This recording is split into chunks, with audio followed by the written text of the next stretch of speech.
Shalom, selamat pagi saudara-saudara kekasih-kekasih Tuhan.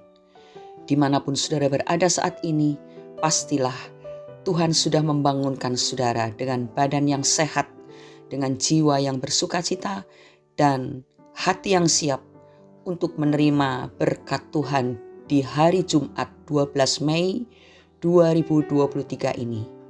Renungan hari ini berjudul Evaluasi Kehidupan Anda. Untuk itu kita akan membaca 2 ayat dari kitab Mazmur pasal 139 ayat 23 dan 24, demikian bunyinya. Selidikilah aku ya Allah dan kenalah hatiku, ujilah aku dan kenalah pikiran-pikiranku.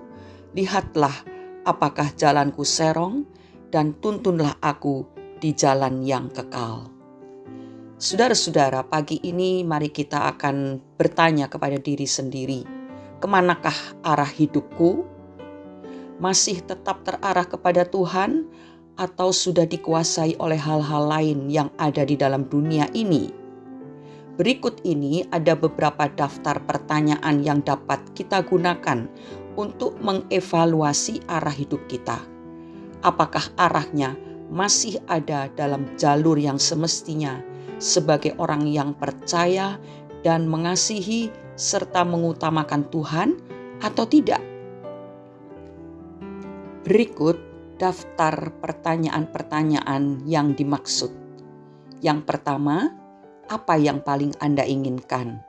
Kedamaian, rasa aman, penghargaan, penerimaan, semua itu merupakan keinginan yang sangat wajar sebagai manusia. Tetapi apakah hal itu menjadi perhatian utama sehingga melebihi perhatian kita kepada Allah, pada kerajaannya dan kemuliaannya? Kita baca dalam Injil Lukas pasal 10 ayat 41 dan 42, demikian bunyinya. Tetapi Tuhan menjawabnya, Marta, Marta, engkau khawatir dan menyusahkan diri dengan banyak perkara, tetapi hanya satu saja yang perlu. Maria telah memilih bagian yang terbaik yang tidak akan diambil daripadanya. Kita melihat dalam kisah ini bagaimana Maria memilih yang terbaik. Yang paling ia inginkan adalah duduk di bawah kaki Tuhan dan mendengar perkataan-perkataan Tuhan. Ini adalah pilihan yang sangat baik dan berkenan di hadapan Tuhan. Selanjutnya, apa yang paling Anda pikirkan? Membangun keuangan yang kuat, mencapai kesuksesan, mengumpulkan harta, bagaimana mengalahkan lawan dalam persaingan, atau bagaimana Anda bisa menjadi berkat dan membawa orang kepada Kristus, dan bagaimana Anda dapat menyediakan waktu yang lebih banyak untuk Tuhan dan keluarga? Kolose pasal 3 ayat 1 dan 2, demikian bunyinya. Karena itu, kalau kamu dibangkitkan bersama dengan Kristus, carilah perkara yang di atas, di mana Kristus ada, duduk di sebelah kanan Allah. Pikirkanlah perkara yang di atas, bukan yang di bumi. Saudara-saudara, kita memang harus memikirkan apa yang di bumi, tetapi yang terutama kita harus memikirkan perkara-perkara di atas, perkara-perkara yang berkenan kepada Tuhan. Sehingga apa yang di bumi ini pasti ditambahkan oleh Tuhan dalam kehidupan kita. Karena itu mari pikirkanlah hal-hal yang di atas, hal-hal yang dari Tuhan, lebih dari memikirkan yang lain. Berikutnya, bagaimana Anda menggunakan uang Anda? Apakah orang mengenal Anda sebagai orang yang kikir dan hanya mementingkan diri sendiri? Apakah Anda masih menganggap Tuhan sebagai sumber berkat yang telah mempercayakan berkat-berkat jasmani untuk Anda kelola dengan baik? Seperti yang tertulis dalam kitab Ulangan pasal 8 ayat 18. Tetapi haruslah engkau ingat kepada Tuhan Allahmu, sebab dialah yang memberikan kepadamu kekuatan untuk memperoleh kekayaan dengan maksud meneguhkan perjanjian yang diikrarkannya dengan sumpah kepada nenek moyangmu seperti sekarang ini? Ataukah sebaliknya, Anda menganggap bahwa semua yang Anda punya adalah hasil usaha dan kegigihan Anda sendiri? Dan karena anggapan ini, Anda merasa bebas menggunakan uang yang ada pada Anda. Ulangan 8 ayat 17 berkata, "Maka janganlah kau katakan dalam hatimu, kekuasaanku dan kekuatan tangankulah yang membuat aku memperoleh kekayaan ini." Jika ada seseorang yang menganggap bahwa semua yang dia capai itu karena kekuatan dan kekuasaannya sendiri, maka ini berarti dia dalam bahaya. Selanjutnya, apa yang Anda lakukan saat waktu-waktu luang? Pergi jalan-jalan ke tempat hiburan, belanja ke mall, nonton berjam-jam di depan televisi, bermain game, tidur-tiduran, atau ngerumpi bersama teman-teman. Atau Anda menggunakannya untuk melakukan sesuatu yang berguna dan mendatangkan kebaikan bagi Tuhan, bagi Anda sendiri, juga bagi sesama. Firman Tuhan dalam Efesus pasal 5 ayat 16 menasihatkan kita demikian. Pergunakanlah waktu yang ada, karena hari-hari ini adalah jahat. Ayat 17, sebab itu janganlah kamu bodoh, tetapi usahakanlah supaya kamu mengerti kehendak Tuhan. Saudara, waktu-waktu yang Tuhan berikan bagi kita harus kita gunakan dengan sebaik mungkin, sehingga kita mendapatkan kebaikan. Lewat waktu-waktu yang kita kelola dengan baik, Tuhan dipermuliakan dalam hidup kita, dan kita menjadi berkat buat sesama. Selanjutnya, Anda paling senang berkumpul dengan teman-teman yang seperti apa? Apakah Anda lebih senang berkumpul dengan orang-orang yang hanya suka bersenang-senang, berpesta pora, dan memuaskan keinginan daging?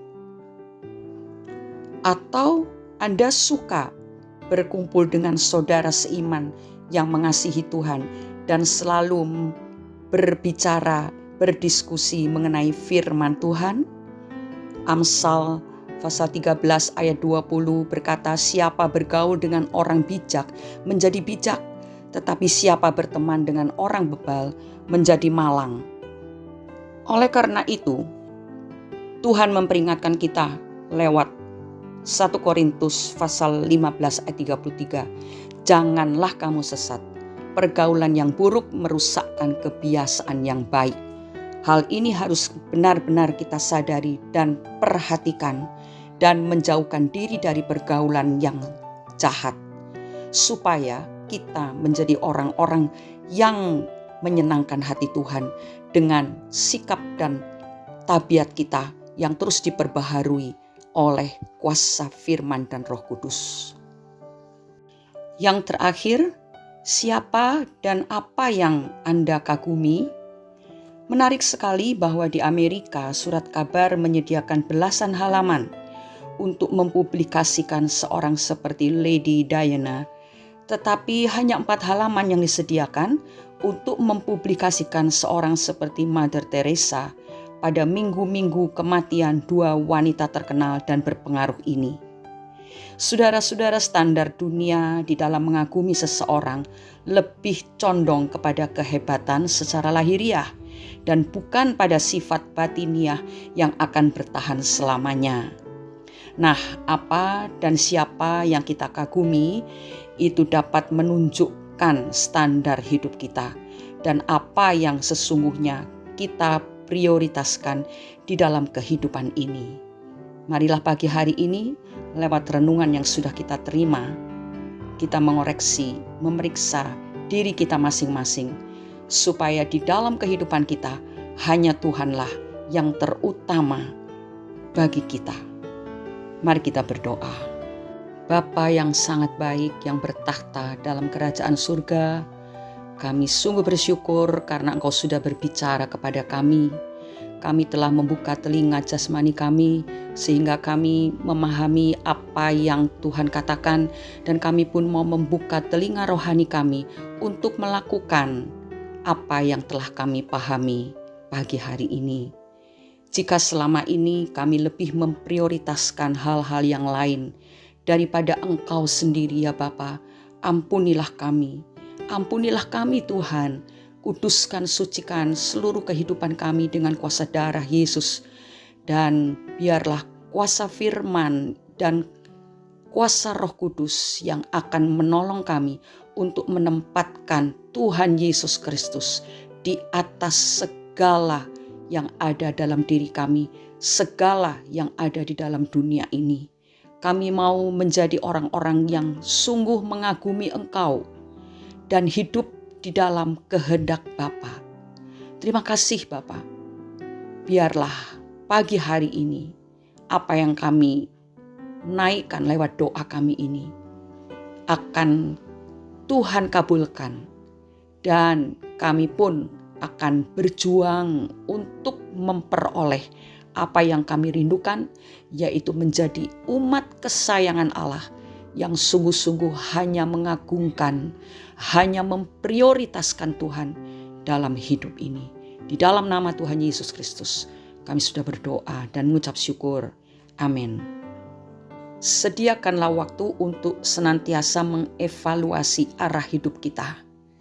Sebelum kita beraktivitas, kita lebih dahulu meluruskan arah hidup kita sesuai dengan arah yang telah Tuhan tetapkan. Selamat berkarya. Tuhan Yesus menyertai dan memberkati saudara semua. Amin.